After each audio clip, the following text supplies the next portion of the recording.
believe it is about time for us to go live again. Got another storm rolling in, so that's exciting. We may get cut off here and have to restart either later on or just finish up another day. But just continuing to develop the technology as it comes along.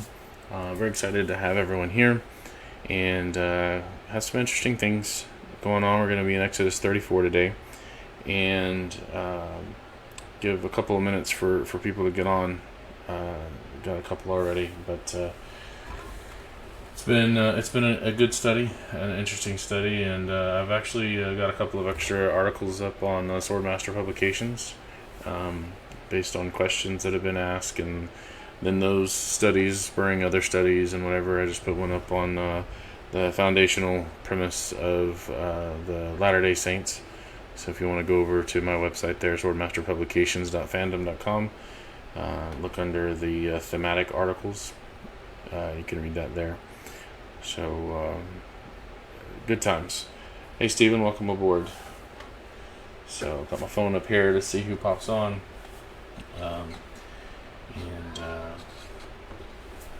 I guess we'll get started. We're gonna do these. There's 40 chapters in Exodus, and I know we've been kind of going slow, but again, the reason for that is, the text looks better. It's bigger. I'm probably just gonna dispense with the ESV for a while. Not only did I really see all the Calvinism in it, it's just from a logistic standpoint, it's just better just to have the King James up anyway. So. But anyway, we're going slow through this because I don't want to be the person who's studying this and trying to skip over all of the quote-unquote boring details. That each of these things has meaning, and they're important not only to this immediate context, but as you're going to see today, there's actually context that points into the New Testament, and almost always that is the case. The New Testament draws so heavily on what's going on in the Old Testament, and it's just this unified whole. And if people start to look at the Bible as a unified whole, understand the importance of knowing and understanding the Old Testament, the New Testament is going to be so much more powerful for them, and there will be a lot less of all of this division that has been going on for well over 1,000 years. So just keep that in mind as we're going through this, that we're not trying to speed through, and so a chapter at a time is a good pace for us to let it all sink in and to really try to understand what we're reading here. So, hey Jeremy, welcome aboard. Glad to have you here. Let's see if I made it one or two bigger. Yeah, I could do that. Is that better? Hopefully people can see that. See what it looks like on the mobile screen here. I know a lot of people are watching on their mobile. I know in this day and age, everybody does everything on their mobile. I do a lot on my mobile as well, but honestly, I am a PC guy. I've always been a PC guy. I really prefer to do everything I can on the PC. The problem is that you can't take the PC with you. So, but anyway, let's go ahead and get started then with Exodus chapter 34. I'll be reading out of the King James version here. So, and Jehovah said unto Moses, hew thee 2 tables of stone like unto the first. Now, if you remember back in Exodus 24, God provided the stones the first time. This time, he tells Moses, you got to do it.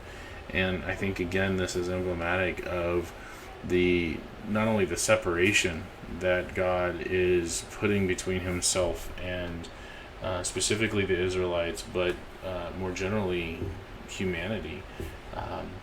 Not that God himself is moving, really, but that mankind is moving further away from him. And God is showing that by the things that he has Moses do. Number one, he has Moses take the tent all the way outside of the camp rather than having it right there in the midst of the camp, so that the cloudy pillar can come and be right there at the doorway. And here Moses has to do more work this time, that there's more effort that has to go into the passing on of these laws that God wants to give to the Israelites, the making of these covenant laws that He's making here, because of the Israelites' sin. And we're going to see a lot of that in the way that God speaks to Moses about the Israelites here, the symbols that are anchored here in what God says, because it's very, very important to understand the foundation, the reality that we find in these first 5 books, upon which all of the symbols of like apocalyptic texts, like the major and minor prophets or Revelation or the Olivet Discourse or whatever, wherever we find those apocalyptic terms that are symbolic in nature, referring back to the reality that we find established here in the book, in the first 5 books of the Old Testament. So anyway, Moses has to hew these 2 tables of stone, where in Exodus 24 God did that. And then God says, I will write upon these tablets the words that were in the first tables which you broke. So the other part of that is that God is kind of reminding Moses, hey, you calmed me down, asked me to repent of the destruction that I was going to bring on Israel, and then you went down there and you got mad and you broke all the work that I did. And so God says, hey, you need to do the tablets this time.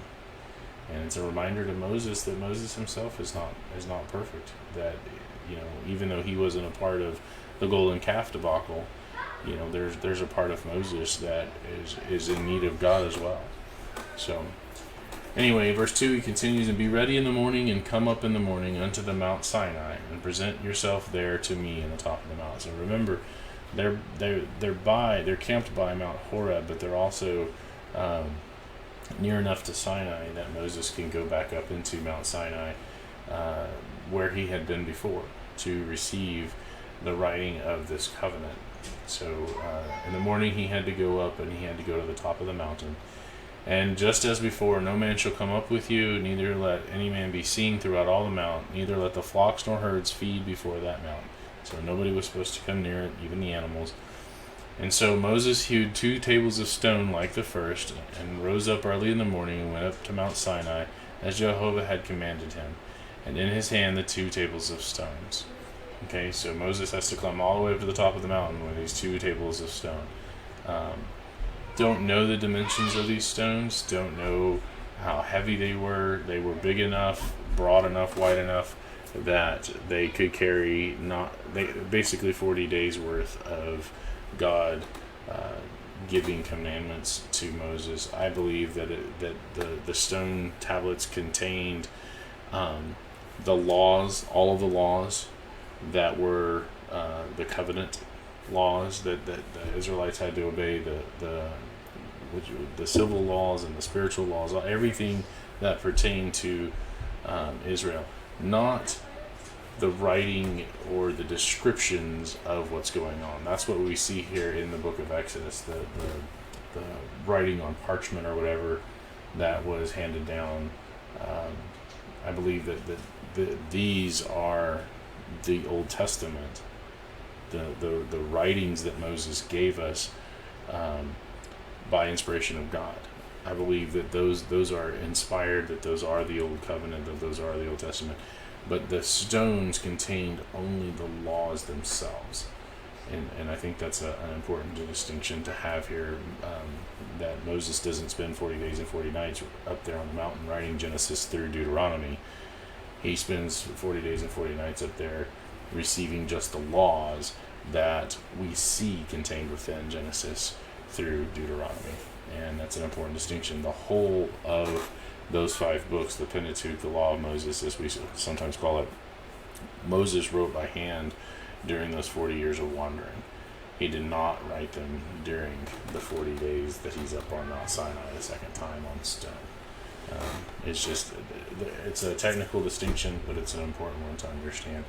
But it's also important to understand that it wasn't just 10 commandments that Moses receives, and we're gonna see that as we're up here, as we're up here on the mountain with him. So, all right.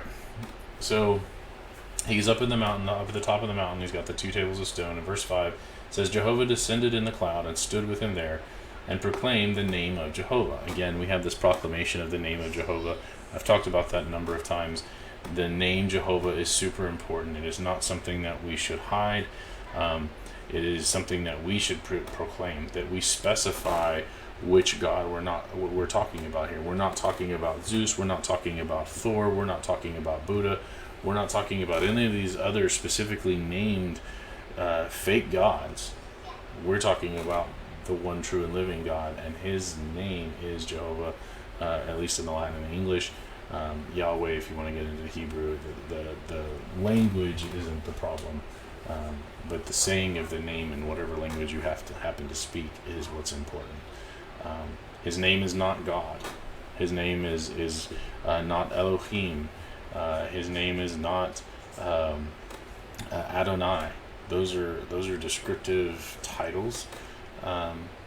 They are what he is. They are not who he is. That's like the Islamic people saying, Allah is God. Well, his name's not Allah either, and that's not what Allah means. Allah just is kind of like a Lord type title as well. It is certainly not a proper name. The proper name of God is Jehovah or Yahweh, depending on what language you're speaking. So, but anyway, verse 6, and Jehovah passed by before him and proclaimed, Jehovah, Jehovah, God, merciful and gracious, long-suffering, abundant in goodness and truth. So he's describing himself. He's like, this is who I am.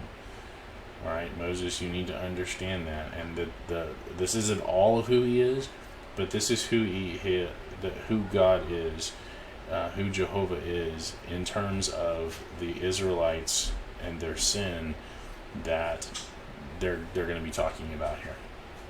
And it's not just this incident, but God looking forward and talking to Moses about them going forward and how they're going to deal with the foreign nations. So he says, basically, I am merciful and gracious, long-suffering, abundant in goodness and truth, keeping mercy for thousands, forgiving iniquity and transgression and sin. And iniquity, transgression, and sin are all the same thing, but the repetition of those three words there in a triad or a three thing is an important emphasis here, that he forgives everything about the things that we do wrong. But particularly in this context, of course, it's talking about the things that Israel has done wrong. Iniquity, transgression, and sin are just different ways to describe the same thing. And that will by no means clear the guilty. So those, even though God is merciful, even though God does forgive sins, and gracious, long-suffering, all of those things, God is all of those things, that alone is not sufficient to clear the guilty. Why not? Because there's a part that man has to do. Hey, what do you need?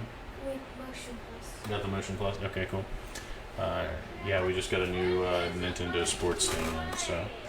Alright, so Stan, welcome aboard. Holly, welcome aboard. Yes, like calling him president. Like calling Donald Trump president. His name is Donald Trump, but he is the president. That's his office. I would say maybe it's more like calling Donald Trump a human. Hey, human, come here. Or I was talking to human. Well, saying I was talking to God, it's kind of easy because there's only one actual real God, but yeah, that's not his name. If you say I was talking to God, and somebody is confused about the different deities because maybe they grew up in a polytheistic society, they're going to ask you, well, which one? I joke about this in my class.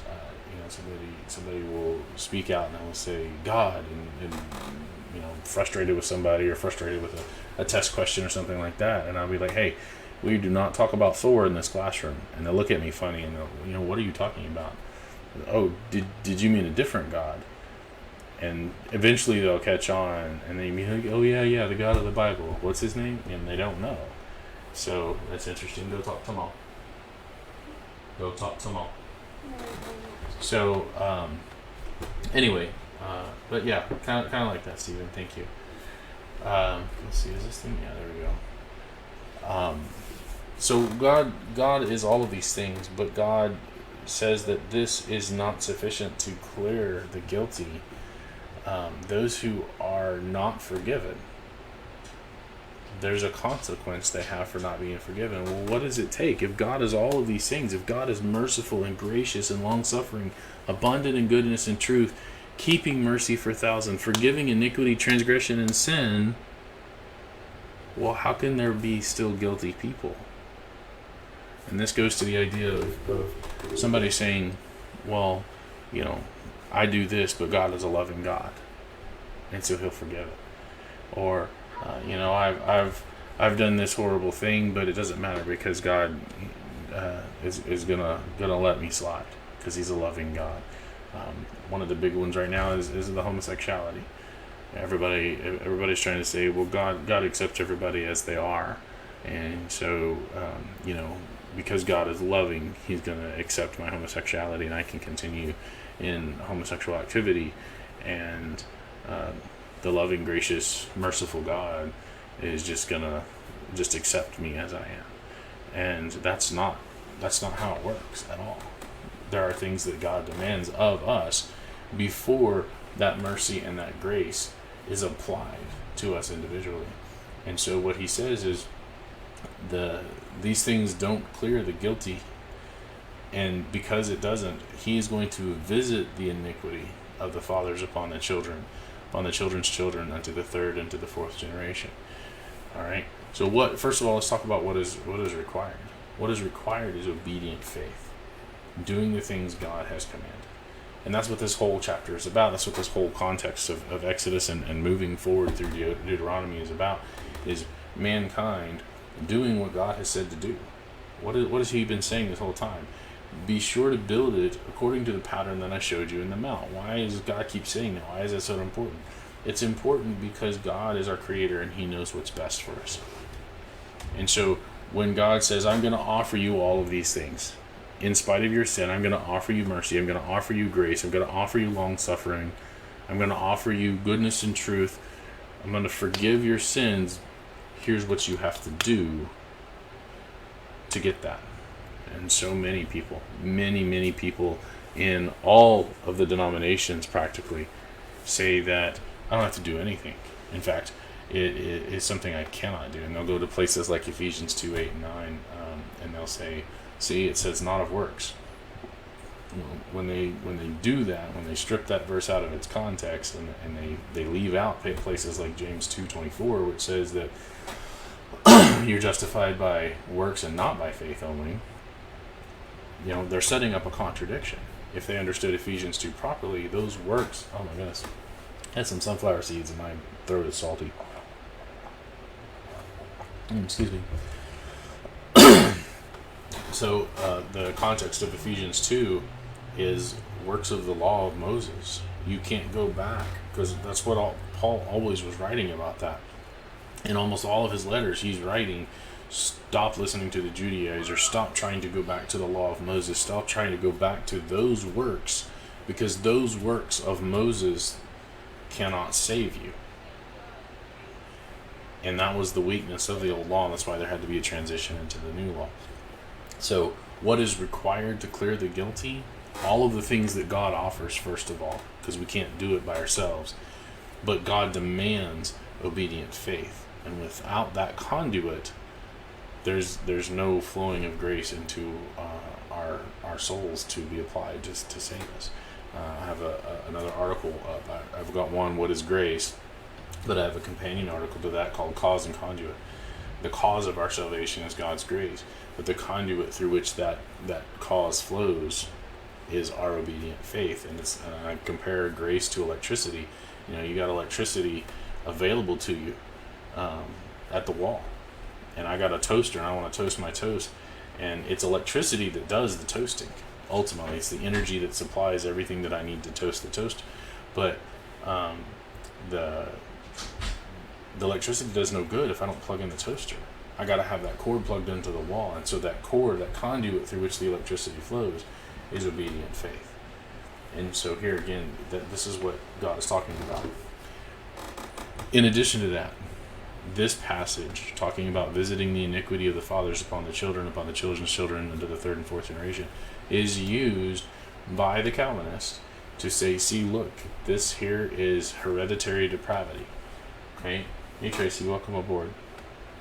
And so they're saying, look, the children and the children's children and so on are all inheriting the father's guilt.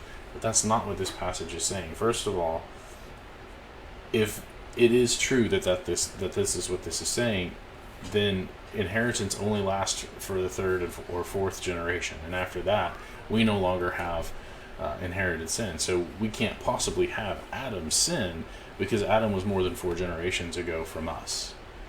And so that doesn't make any sense. But what is this actually saying? The iniquity of the father. Who bears responsibility for the sin? The father does. The originator, the Ezekiel 28 says, Ezekiel 18:28 says, the soul that sins, it shall die. And the son will not be responsible for the sins of the father, and neither will the father be responsible for the sins of the son. So the bearing of the guilt of the sin is the father's, but that sin has consequences, and those consequences are lasting. If I'm a drunk, and that drunkenness alone, or maybe along with abuse, or all the things that come with drunkenness, if I'm an alcoholic, then that's my sin. The drunkenness is my sin, but the things that I have done are going to be reflected in my children, and perhaps on to several generations, until perhaps they're far enough removed from my sin that those consequences are diminished enough that the cycle can be broken. Hopefully, because I'm an alcoholic, and I'm not saying I am, I don't drink alcohol, but if I were an alcoholic, hopefully that wouldn't lead my children to become alcoholics. But often that's the case, is they fall into the same sin. They're still responsible for their actions, but because of my sin and my influence, then that gets passed on. And it's the influence that's being talked about here, the consequences that are being talked about here. And we see this with King David. What did King David do? Well, because of his sin with Bathsheba, he was told that the sword would not depart from his house. And look at what happened to his family. It was, people were dying left and right. The kingdom fell apart after Solomon. It was just a disaster because of David's sin. And David was a good man. He was called a man after God's own heart, but still his sin had consequences. And so this verse does not teach hereditary depravity. What it teaches is that when we sin, then our sin has consequences that are passed on for several generations, and influence that we have on the world. And that's why places like Psalm 51 talk about when David says, "Behold, I was shapen in iniquity, and in sin did my mother conceive me." He's not talking about him having sin as a baby. He's saying that I was brought into a world that was filled with sin, and that influence is what shaped me and nurtured me. That sin that was surrounding me is what has led me to this point. He accepts responsibility for his own actions, because God always provides a way out when temptation is there. But he says that I gave in to that temptation. I gave in to that influence. And so, the Calvinism is right out.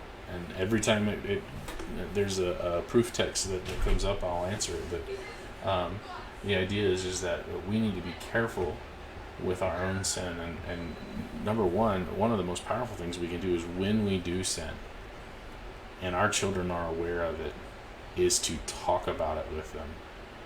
Explain what we did wrong. Explain what the right course of action is.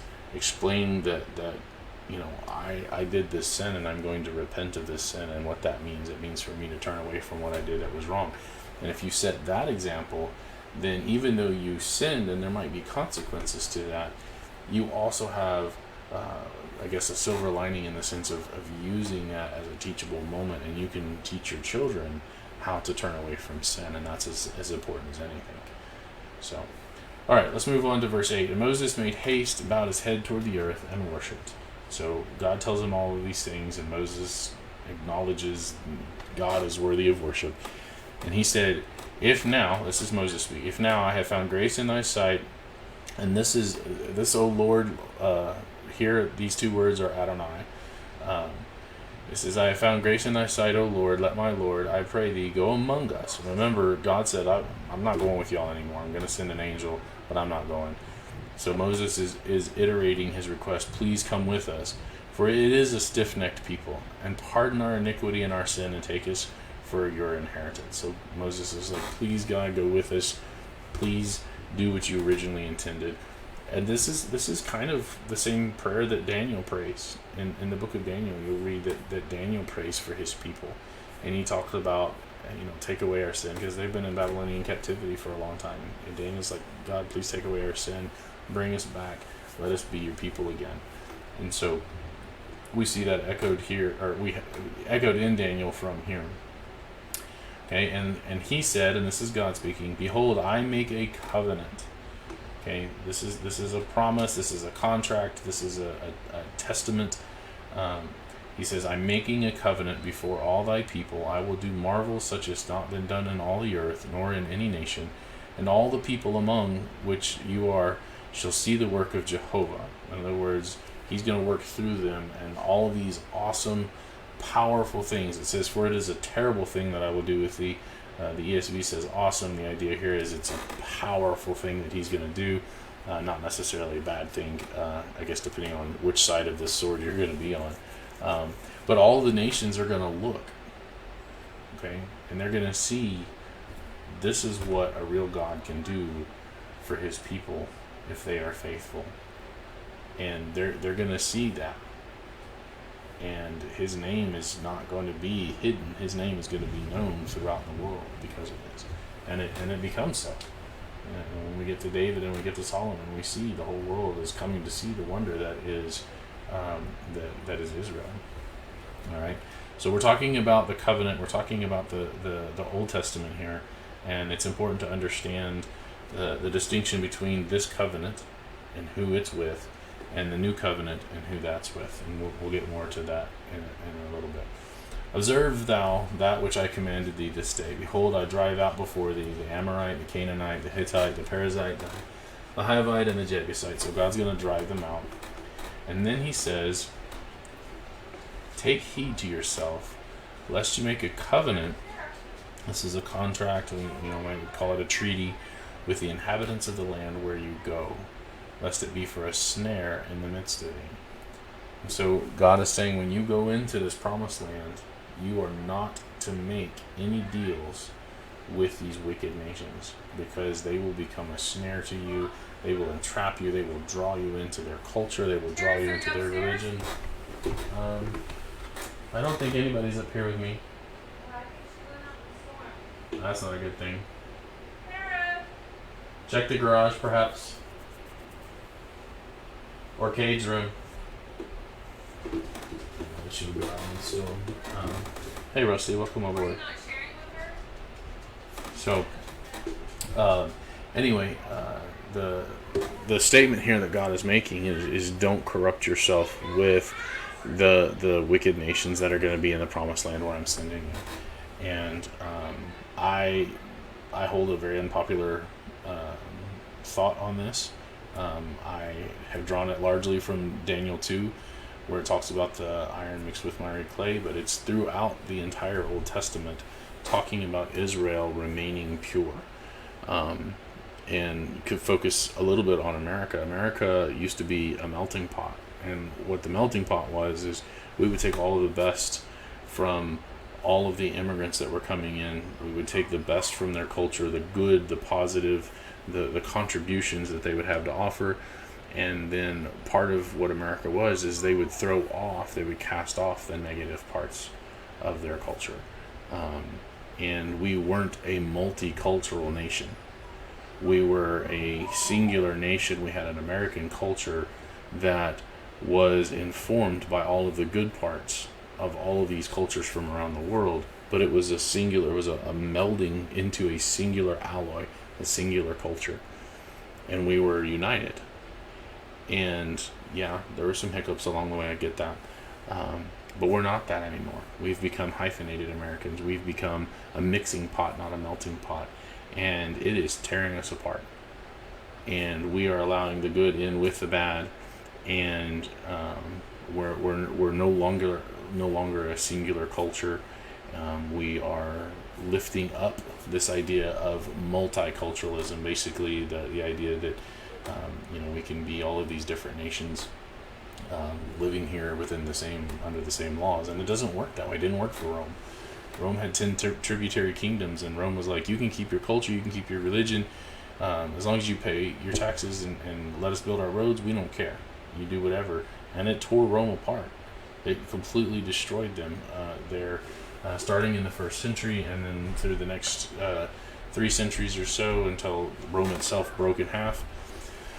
And then the Western Rome just it collapsed into what we know as Europe today, and Eastern Rome lasted until about the year 1000 or so AD, and it was because of multiculturalism. And God is warning against it here. He's like, you don't make deals with them. You don't go in and let them snare you into their culture, into their religion, into their wickedness. And I know that's not popular, but that's what God is saying here, and that's what, again, we see in Daniel chapter 10, that the multicultural idea makes us partially weak. So, all right. Verse 13, as an addendum to that, he says, but you shall destroy their altars, break their images, and cut down their groves. We're going to see a lot about the groves. The groves have to do with like the naturalism and the druidism and the worshiping of nature and whatnot. And that's, we can look in Romans chapter 1 and we can talk about that a little bit more perhaps another time. But look for this word groves. These are special places of worship for those who worship nature and the deities of the world, the fake deities of the rivers and the land and the sky and all of that. And then verse 14, for you shall worship no other God, for Jehovah, whose name is jealous, is a jealous God. So here God is talking about his very essence of what he is.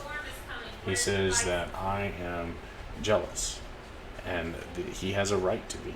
The idea of and this is super important to understand this point. This is not just in isolation. A lot of people, when they're attacking the Bible, they want to come here and they want to talk about God being a jealous God. It's important to understand in what context is God jealous. God is a jealous God because we will see that in making this covenant, this is actually a marriage covenant that he is making with Israel. That he is becoming the husband of this wife that he has rescued from slavery and has nurtured and brought up, and he is becoming the husband. You can read about it in Ezekiel 16. In fact, there's several places in Ezekiel that he talks about this. He talks about it in Isaiah. There's all throughout the Old Testament, you're going to see this idea that God, the Father, is married to Israel. Later, when there's 2 kingdoms, you're actually going to see that there's this symbolic idea of marriage to both of them, and that the split kingdoms and their unfaithfulness and divorce and all of the things that go into that. So God is a jealous God because he's married to this nation. He's married to this kingdom, just as Jesus is married to the church. The church is a nation. It is a kingdom, and Jesus is king over that kingdom. But he is also the bridegroom or the husband of that one wife, and that relationship echoes the relationship that the Father has with Israel. So let's see here. That's because for some national sovereignty is equated with bigotry, racism, and multiphobia. Yeah, no. If you disagree with anything, you're afraid of it somehow. That's so stupid. Like, I can't stand that. If I say homosexuality is wrong, somehow I'm afraid of them. I'm not afraid of them. Yet how many of those same folks would allow just anyone into their home or other spaces where they have autonomy or dominion? Well, and on top of that, all of this is fine. All of this equality and multiculturalism and everything is great for them unless you're a Christian. And then when you're a Christian, no, they don't tolerate that at all. So, yeah, exactly so, Stephen. The jealousy of your wife, and you would have a right to be. And so listen to what is said here. This is still the same context of God being a jealous God. Lest you make a covenant, right? He's saying, I'm making a covenant. We know this to be a marriage covenant. Lest you make a covenant with the inhabitants of the land, and they go a-whoring after their gods. It's like straight up, God is saying that if they go into these lands and they don't take care of getting rid of the culture and driving them out and destroying their altars and ridding themselves of these evil parts of their culture, then they're going to end up being prostitutes to it. They're going to want, they'll end up accepting gifts from them, and they'll accept money and trade negotiations and all of these things, and what they have to do in exchange for that to be in good with these people is to accept their gods. And he says that they went whoring after these gods, and we see that Isaiah chapter 1, and we see that again throughout Ezekiel and Jeremiah, that God refers to the northern tribes and the southern tribes as a prostitute. And then when you get over to the book of Revelation and Revelation 17, and it talks about the whore of Babylon, that's the Jews. That's Judaism, the Jewish state. It hasn't changed. It starts right here, and it doesn't change. God is warning Moses. He says, this is what's going to happen. They're going to go in where all these nations are, and they're going to make contracts with them. Instead of trusting me, they're going to make these covenants with them, but they're already married to me. And he says, they're not going to trust me to take care of them. Instead, they're going to go whoring. They're going to get paid, basically, to get in bed with these other wicked nations and trust them instead of me. And they're going to do sacrifice unto their gods, and one call thee, and thou eat of his sacrifice. So somebody's going to partake of all of the things, and of course, all of these nations, their culture centers around their worship, their religion. And so it's very, very important to understand that the impact of these verses here. Verse 16, and take of their daughters unto thy sons, and thy daughters go whoring after their gods, and make thy sons go whoring after their gods. So what's going to happen? They're going to show up in the land, and they got two choices. They could drive these people out and have nothing to do with them, destroy everything about their culture that's left over, destroy their altars, just burn down their groves, get rid of everything that would corrupt them. Or they can go in and they can make deals, and they can make trade agreements, and they can marry, they can intermarry with them, the daughters and their sons intermarrying with their daughters and their sons. And God says, when you do that, it will corrupt you, and you will be like prostitutes when you do that, because they will draw you in. And a lot of people don't understand the need for the purity of the Israelite nation to fulfill the promise and bring Messiah into the world. That is the number one most important thing, was to fulfill that promise to Abraham, bring Messiah into the world so that sins could truly be forgiven. And all of the foolishness of man that would get in the way, God already knew. And because of that, there were some hard things that God said to do, including, you go to this city and you wipe out everything. You drive these people out and you burn down everything about their culture, because you have to remain pure. Because if you don't maintain your purity, if you fall apart, then I'm not anything. I'm not God. I can't keep my promises. I can't send Messiah into the world, and I can't save you from your sins. That's how important these things are. That's how intense these things are to understand.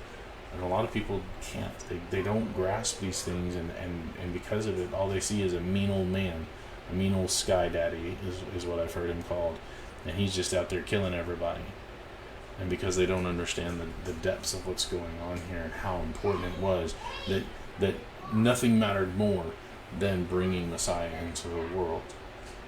And it had to be done through the Israelites, because that's the nation that God chose to fulfill that promise to Abraham. That because God keeps his word. Every time God keeps his word, and he will do whatever is required to keep his word. other than deny himself, deny his own nature, which he has no need to do. All right, continuing on, verse 17. Thou shalt make no molten gods. That, molten calf. God's iterating that. Hey, you remember that golden calf? Yeah, don't do that. And then he says, and a lot of people say, well, those stones were the 10 Commandments. Well, we're kind of veering off from that. It says, the feast of unleavened bread you shall keep. 7 days you shall eat unleavened bread as I commanded you. We've already heard this command. He's iterating it. In the time of the month of Abib, for in the month of Abib you came out from Egypt. Okay, this is about springtime, and this is the beginning of their year. Their calendar started with their end in slavery. Like when they were made free, there was not only were they a new nation, but they were also it was a new time for them, a new age for the Hebrew people. And so they came out of Egypt, and so they were going to remember the Feast of Unleavened Bread. All that opens the matrix, talking about the womb is mine. Every firstling among your cattle, ox, sheep, that is male. But the firstlings of an ass thou shalt redeem with a lamb. So God doesn't take donkeys, but he will take lambs in place of that. And if you redeem him not, then you shall break his neck. In other words, somehow he has to be accounted for. All the firstborn of your sons you shall redeem, and none shall appear before me empty.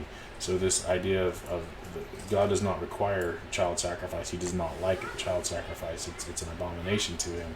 We've already talked about that a number of times. So they had to be redeemed. This idea of redeeming them was that they would pay a lamb in place of their son to offer on the altar. And we'll come back to this when we get into Judges. But the idea of redeeming these children, these firstborn sons, was a type pointing to the idea of Jesus the Lamb redeeming us as the adopted children of God. And none shall appear before me empty. In other words, you can't come to me if you are empty-handed. You have to bring something. And then he says, 6 days you shall work, but on the 7th day you shall rest. In earing time and in harvest you shall rest. So in other words, it doesn't matter what all work has to be done. You work for 6 days of the week, and on the 7th day you take a rest. And let it lie. There's nothing that the Hebrew people, that the Israelites would encounter that couldn't wait from sundown Friday to sundown, or to, I guess, after the sun had gone down on Sunday, because that Saturday, that seventh day of the week, they had to rest, and nothing could overcome that in terms of labor, in terms of their daily work. There were, of course, things that they could do that were just kind of common sense things. You could still eat, you could still go to the bathroom. There were some small things that they could do, but their regular, you see here the harvest and the weeding of the crops and stuff like that, they could not do that on the Sabbath day. And then he says, here's the other two feasts, and you shall observe the Feast of Weeks, of the first fruits of wheat harvest, and the Feast of Ingathering at the year's end. So these are two other feasts that they had to keep. Not part of the 10 Commandments, but these are the things that are part of the covenant that God gives to Moses. Let's see here. Stephen says, and since Messiah was a physical descendant via promise, there had to be an emphasis on physical purity as well. Yeah, absolutely. And then whereas in the new covenant, spiritual purity. Yeah, and spiritual purity, of course, is still tied to the things that we do in the flesh. But yes, you're right. The emphasis is definitely on the spiritual things. All right. Verse 23, 3 times in the year shall your man-child appear before Jehovah God, or I'm sorry, Adonai. That word there I highlighted in blue because it's Adonai, the Lord God, the God of Israel. For I will cast out the nations before thee. What's going to happen? He's going to drive them out. He's not going to wipe them out. He's going to drive them out. And enlarge your borders. Neither shall any man desire your land when you shall go up to appear before Jehovah your God 3 times a day. God says, I'm going to actually protect you in such a way that those 3 times a year that I'm requiring you to go to first the tabernacle and later the temple when Solomon builds it, during those 3 times of the year, if you're doing what you're supposed to be doing, nobody's going to bother you. You're not going to be attacked by bandits. You're not going to be attacked by other nations. Nothing is going to touch you because I require you to be there in essentially Jerusalem worshiping me during those times. And so I will let no one even consider coming to harass you or try to take over your land or anything while you're there doing that. I think that's pretty awesome. So God provides whatever they need, and nobody even had to worry about, well, I'm going on to Jerusalem, hope my house and hope my farmland's going to be okay. Didn't have to worry about that. Verse 25, you shall not offer the blood of my sacrifice with leaven, neither shall the sacrifice of the peace of the Passover be left until the morning. Iterating these rules from before. The first of the first fruits of your land you shall bring into the house of Jehovah thy God. You shall not see the kid in his mother's milk. So the first part of this here is vegetable and fruit offerings. These are not animal offerings. Not every offering was something that was animal based. A lot of it was just God has blessed me with this particular thing, and I'm going to bring the first fruits of it, and it's going to be God's, whatever it happens to be. And then you can't boil a kid in his mother's milk. We've already talked about that one. And Jehovah said unto Moses, write thou these words, for after the tenor of these words I have made. So God gets up there, or Moses gets up there with these stones, and God actually makes Moses do the writing this time. Write thou these words, for after the tenor of these words, or after the manner of these words, I have made a covenant with the whole world, and everybody's got to keep it for all time. No, that's not what it says. Who is this covenant with? God says, I have made a covenant with you, Moses, and with Israel. Who is this covenant for? It's for Israel. It's for the descendants of Abraham that carried on the line and the promise to bring Messiah into the world. This covenant is specific to Israel and specific to the purpose of Messiah. If you today think that we are supposed to be keeping this, you don't understand what it is that you're saying. Number one, Galatians 5:4 says you've fallen from grace, which grace is the only thing that actually saves you, so that's a problem. Number two, you don't even have a leg to stand on if you aren't from Israel, because God only made this covenant through Moses with Israel. I'm a Gentile. There's nothing of Israel in me. Okay? I've never ever been under the old covenant, and I never will be. And for me to enslave myself to that harder law that cannot save means that I am trusting in Moses rather than Christ, that I am trusting in that kind of law and that kind of law keeping rather than trusting in grace. And it really means I don't even understand what grace is. And I don't know how other that I can say this. All these people clamoring, 10 commandments this, 10 commandments that. How many of them are worshiping on the Sabbath day? Or at least taking the Sabbath day off and not doing anything. Most of us, it's the weekend, woohoo, and we're going out doing all kinds of things. But the covenant that God is giving to Moses here is for the Israelites only. And most everybody watching this, probably not Israelites. Alright, verse 28. And he, Moses, was there with Jehovah 40 days and 40 nights. So he was up there another 40 days and 40 nights. That's a pretty powerful number, right? It rained for 40 days and 40 nights, God's judgment.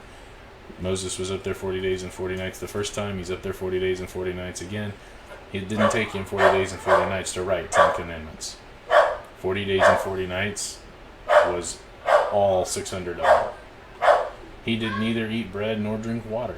So he's being miraculously sustained up there. He's fasting this entire time. Normally the human body can't go more than 3 days without water before delirium starts setting in. You get dehydrated. God is miraculously sustaining him for the work. And his hand upon Moses actually shows up in a very physical way. And he wrote upon the tables the words of the covenant and the 10 commandments. Okay? So a lot of people read this and they're saying, oh, it's only the 10 commandments. It's the words of the covenant. The 10 commandments are a part of that. Okay? Remember, when we saw the tablets the last time, it wasn't just these 10 things listed on the front side like we see in all of our media and stuff. But what we see are that, or what it's described is that it's all of the front, it's on the back, it's on the sides, it's everywhere. All of these laws are inscribed. And I don't know how many of you know Hebrew writing and stuff. It's not kanji, but it looks kind of like kanji. It's these little marks that are, they kind of stay within a square for the most part, and you can fit quite a few of them into a pretty small space. And so these 10 tablets can have quite a bit of information. He's up there for 40 days and 40 nights writing all of this down. He's writing the words of the covenant. The words of the covenant are not just the 10 commandments. The words of the covenant are the laws that we read about from basically Exodus to Deuteronomy. And that's what he's writing. The 10 commandments are just representative of those. They're kind of like the general rules, and then we might think of it as kind of like the Constitution or our Bill of Rights. So we have those 10 basic rules or general rules, and then all the laws of our land, speeding laws and marriage laws and all of the other stuff, that thousands upon thousands of laws that nobody could possibly ever memorize. Those laws are also the laws of the land, but they proceed out of our Constitution, hopefully, mostly. The 10 Commandments are the kind of the base of the foundation, and all of those other laws kind of circle around those, but those are all the words of the covenant, because God's covenant was much, much broader than just those 10 things. Okay? Verse 29, and it came to pass when Moses came down from Mount Sinai with the 2 tables of testimony or covenant in Moses' hand, when he came down from the mount, Moses did not know the skin on his face shone while he talked with God. So he's up there and he's talking with God. He doesn't have a mirror or any way to see himself, and so he's up there in the presence of God, and when he's coming down, he doesn't realize he's glowing. Okay, remember, God's been sustaining him miraculously, and there's a physical representation of that. And then when Aaron and all the children of Israel saw Moses, behold, the skin of his face shone, they were afraid to come near him. So he's glowing bright enough, everybody's like standing back because it's too much. And Moses called to them, and Aaron and all the rulers of the congregation returned unto him, and Moses talked with them. So he's like, no, come here. It's okay. And afterward all the children of Israel came near, and he gave them in commandment all that Jehovah had spoken with him in Mount Sinai. So it's not just those 10 commandments. He gives them all that he had talked about. Until Moses had done speaking with him, he put a veil on it. So he's talking to him, but while he's talking to him, he puts a veil on his face, and I'll come back to this in just a minute. But when Moses went in before Jehovah to speak with him, he took the veil off until he came out, and he came out and spake unto the children of Israel that which he was commanded. So he's going to tell them all of this. What is included in all of this? The building of the tabernacle, the building of the altar, the building of the Ark of the Covenant, the building of the table for the showbread, the building of the menorah, all of those things. Everything that God had commanded him during those 40 days, not just 10 commandments. And the children of Israel saw the face of Moses, that the skin of Moses' face shone, and Moses put a veil upon his face again until he went in to speak with God. So he put a veil on his face. That brings us to 2 Corinthians 3, and this is very, very important. 2 Corinthians 3, Paul talks about this. Again, almost all of Paul's letters deal with this concept of don't go back to the law of Moses. The New Testament is better. Jesus is better than Moses. Follow Jesus, not Moses. And so that's constantly in all of Paul's letters, because he's especially writing to Gentiles, who the Judaizers, the Jewish people who were saying, hey, you got to be circumcised, you got to proselytize first under Moses, then you can be a Christian. Paul's like, no. And so one of the things he writes here in 2 Corinthians 3, Corinth was a Gentile congregation. Yes, there were some Jews as part of it, but it was a largely Gentile congregation.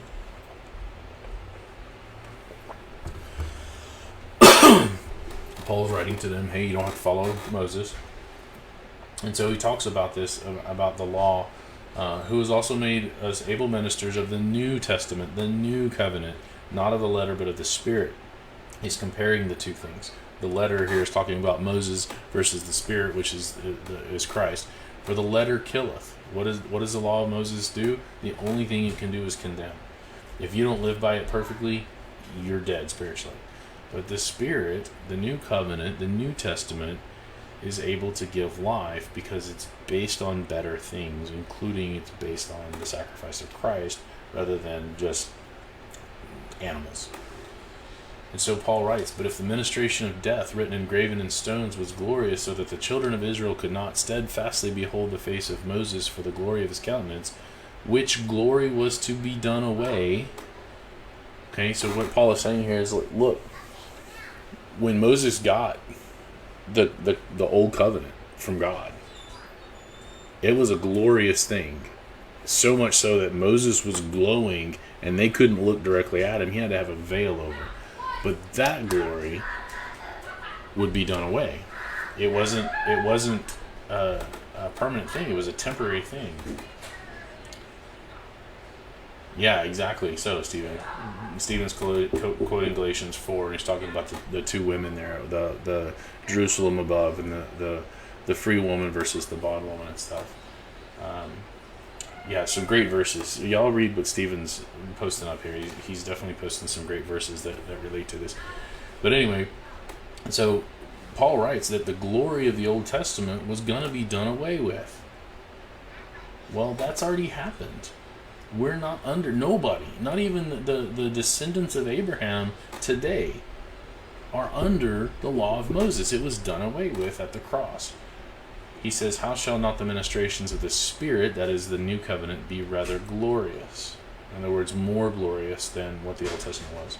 "For if the ministration of condemnation be glory, that is the law of Moses, which could only condemn, much more does the ministration of righteousness," in other words, true salvation, true forgiveness, all of those things that come under the New Testament, is more glorious, exceeds in glory the Old Covenant. It's better. "For even that which was made glorious had no glory in this respect by reason of the glory that excels. For if that which is done away was glorious, much more that which remains is glorious." So if the Old Testament was cool, the New Testament is cooler, is basically what he's saying.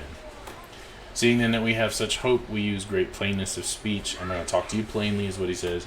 "Not as Moses, who put a veil over his face, that the children of Israel could not steadfastly look to the end of that which is abolished." He says that part of the reason that Moses wore a veil over his face is that the children of Israel couldn't see that ultimately this was going to go away, that there was an end point to their existence. What was the purpose of the children of Israel?